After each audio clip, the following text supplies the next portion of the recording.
చరిత్ర భాగంగా ఒక వీడియో రూపంలో నేను మీకు అందించాను. ఇప్పుడు ఇండియాలో సేవ చేశారు. ఇండియాలో ఎలా సేవ చేశారు, ఎక్కడ చేశారు, అలాగే ఎలాంటి పరిస్థితులు ఎదుర్కొన్నారు అనేది క్లియర్‌గా పూర్తిగా ఇస్తాను. పూర్తిగా ఈ వీడియోలో నేను వివరిస్తాను. ఈ సెయింట్ థామస్ యొక్క ఇండియా పరిచర్య గురించి, ఇండియా ప్రయాణం గురించి, చేసినటువంటి పరిచర్య అంతటిని గురించి కూడా వివరించినటువంటి గ్రంథాల నుండి, చారిత్రక గ్రంథాల నుండి కూడా క్రోడీకరించి ఇప్పుడు మీకు ఒక ఫుల్ స్టోరీగా ఇండియాలో జరిగిన ప్రతి పరిస్థితిని మీకు వివరించబోతున్నాను. ఇండియాలో తోమా సుమారు క్రీస్తు శకం 52-72 మధ్య కాలంలో పరిచర్య చేశాడు. క్రీస్తు శకం 52 నుంచి 72 మధ్య కాలంలో తోమాని డౌటింగ్ థామస్ అంటారు. యేసుక్రీస్తు వారు పునరుత్థానుడై లేచి కనిపించి తాకి చూసేంత వరకు కూడా ఈ తోమా నమ్మలేదు. అందుకే డౌటింగ్ థామస్ అంటారు. అప్పుడే యేసుక్రీస్తు వారు వారిని చూసి అన్నమాట, చూసి నమ్మిన వారి కంటే చూడక నమ్మిన వారు ధన్యులు అని. అలాంటి సంశయవాదం వారికి కొత్త కాదు. అందుకే ఆయన అలా అన్నారు. తర్వాత ప్రపంచమంతా సర్వజనులకు సువార్త ప్రకటించమన్నారు. వారికి రక్షణ సువార్త అందించి నాశనంలోనికి కాక రక్షణంలోకి తీసుకురమ్మన్నారు. అయితే క్రీస్తుతో పాటు ఉన్నటువంటి అపోస్తలులు, శిష్యులు, బంధువులు, అద్భుతాలు కల్లారా చూసి నమ్మినటువంటి వారు వీళ్ళంతా కూడా, ఆయనతో ఉన్న వారందరూ కూడా సకల దేశాలకు, సకల ప్రాంతాలకు వెళ్లి సువార్త ప్రకటించారు. అందరూ ఏ ప్రాంతాలకి వెళ్ళాలి అనేది నిర్ణయించుకున్నారు. అయితే థామస్ వంతు ఇండియా. థామస్కి ఇండియా వచ్చింది. భారతదేశానికి ప్రయాణమై వెళ్ళాలి థామస్. అయితే ఆయన యేసువారి విషయంలో ఎలా అయితే సందేహించాడో ఇండియా వెళ్ళడానికి కూడా అలాగే సందేహించాడు. నేను వెళ్ళను అన్నాడు. నేను హిబ్రూ వాడిని, నేను భారతీయులకు ఎలా బోధించాలి, వారి మధ్య సత్యాన్ని ఎలా బోధించగలను అని వెళ్ళడానికి నిరాకరించాడు. ఎవరు చెప్పినా వినలేదు. ఆ తర్వాత యేసుక్రీస్తు వారు థామస్కి దర్శన రూపంలో ప్రత్యక్షమై కనిపించి మాట్లాడి ధైర్యపరిచారు. భారతదేశ ఉపఖండంలో సువార్త చెయ్యమని ఈ థామస్కి ప్రభువారు చెప్తారు. కానీ థామస్ మొండిగా నన్ను ఎక్కడికైనా పంపండి, నేను వెళ్తాను, కానీ భారతదేశానికి కాదు అంటాడు. దయచేసి భారతదేశానికి మాత్రం వెళ్ళను అంటాడు. అదే సమయంలో భారతదేశపు ఒక రాజు గాండఫోరస్ అనేటువంటి ఒక రాజు పరిపాలిస్తాడు. ఈ గాండఫోరస్ అనేటువంటి రాజు రాజసౌధం నిర్మించుకోవడానికి అబ్బానెస్ అనేటువంటి ఒక వర్తకుడు ఉంటాడు. ఈయన విదేశీ వాణిజ్యం చూసుకునేటువంటి అంబాసిడర్ అబ్బానెస్ అనేటువంటి ఒక వర్తకుడిని జెరూసలేం పంపిస్తాడు. ఇండియా నుండి వ్యాపారం కోసం, వడ్రంగి పని కోసం ఈ రాజు అబ్బానెస్ కి పని అప్పచెప్తే జెరూసలేం వస్తాడు. జెరూసలేం వచ్చి అక్కడ వడ్రంగి పనిలో ఉన్నటువంటి అబ్బానెస్ కి యేసుక్రీస్తు వారు ప్రత్యక్షమై లేదా పరిశుద్ధాత్మ ద్వారా మాట్లాడి, ఇక్కడ థామస్ అనేటువంటి వ్యక్తి ఉన్నాడు, థామస్ ని మీకు అప్పగిస్తున్నాను అని థామస్ ని తీసుకువెళ్ళాలి అని చెప్తారు. థామస్ ను తీసుకుని వెళ్తాడు ఈ అబ్బానెస్. దేవుని చిత్తాన్ని, మాటని అంగీకరించి భారతదేశానికి బయలుదేరతాడు ఈ థామస్ కూడా. ఇక్కడ రాజుకి కావాల్సింది రాజసౌధం. అయితే ఈ థామస్, అబ్బానెస్ ఇద్దరు కూడా ప్రయాణమయ్యి ఈ రాజైనటువంటి గాండఫోరస్ రాజ్యానికి వెళ్తారు. ఈ రాజ్యంలో థామస్ అక్కడ మాస్టర్ కార్పెంటర్ అని చెప్తాడు.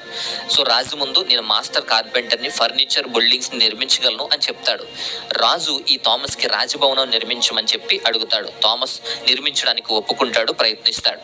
అయితే పని చేసినందుకు ఇచ్చినది, అలాగే ఆయనకు రోజు కూలి కూడా ఇచ్చినదంతా కూడా థామస్ అక్కడ ఉన్నటువంటి పేదలకు, రోగులకు పనిచేస్తాడు. ఆయనకి ఇచ్చిన సమస్తము కూడా పేదలకు, రోగులకు పనిచేసి వారికి సువార్త ప్రకటిస్తాడు.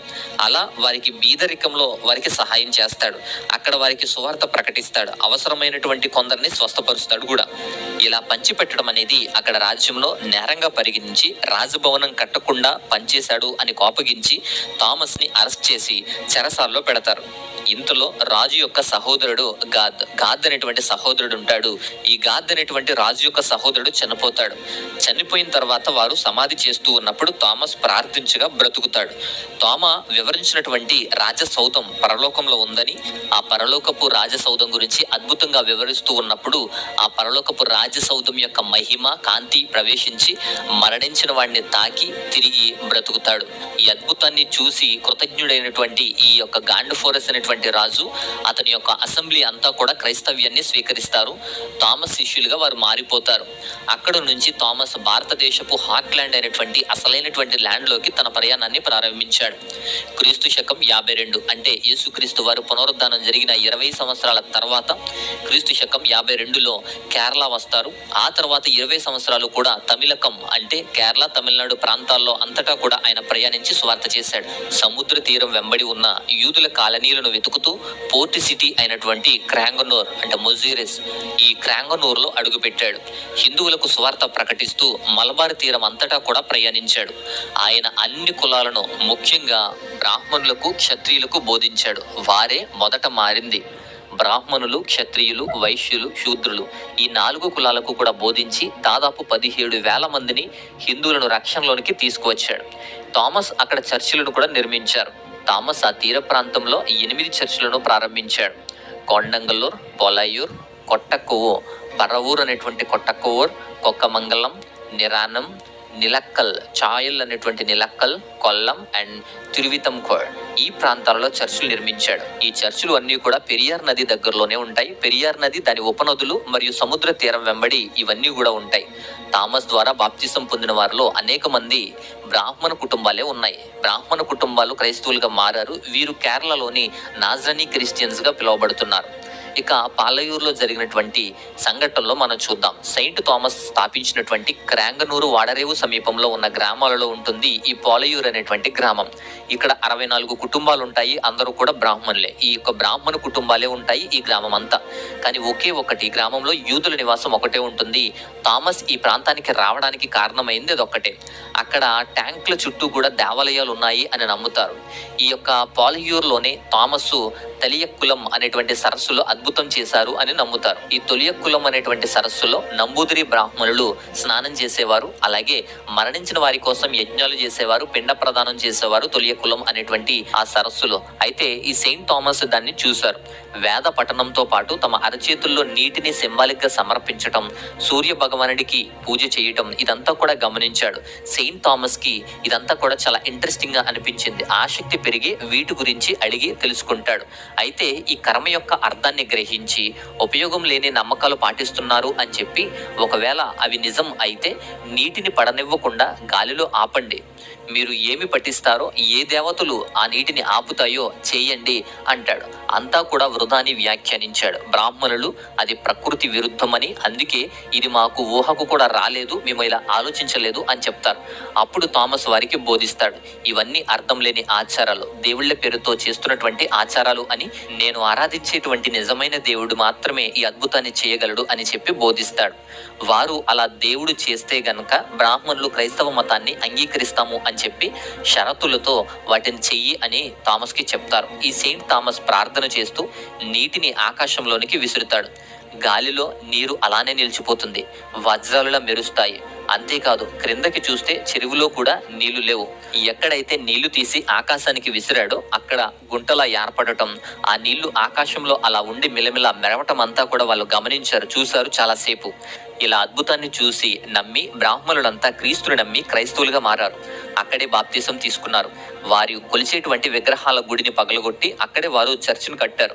అయితే ఇది నచ్చని, అంగీకరించని కొంతమంది బ్రాహ్మణులు ఉన్నారు. ఆ బ్రాహ్మణులు ఆ ప్రదేశాన్ని శాపకాడు అని పేరు పెట్టారు. అంటే కర్సడ్ ప్లేస్, శాపగ్రస్తమైనటువంటి ప్రదేశం అని శాపకాడు అని పేరు పెట్టి ఆ నమ్మకాన్ని వదిలిపెట్టి ఊరు విడిచి వెళ్ళిపోతారు. విచిత్రం ఏంటి అంటే నేటికి కూడా ఈ ప్రదేశం శాపకాడు ఆర్ చావకాడు అని పిలుస్తారు.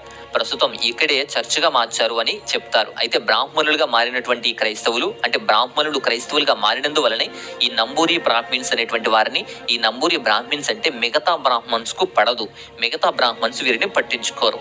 ఇకపోతే వెంబనట్టు అనేటువంటి ప్రాంతం గురించి చూద్దాం. వెంబనట్టు అనే ప్రాంతం ఉంది. ఇక్కడ బ్రాహ్మణి ఇల్లం అనేది ఉంది. సాంప్రదాయం ప్రకారం మంత్ర తంత్రాలకి భయపడి ఈ పొలయారు నుంచి వచ్చినటువంటి కుటుంబాల్లో ఇది కూడా ఒకటి.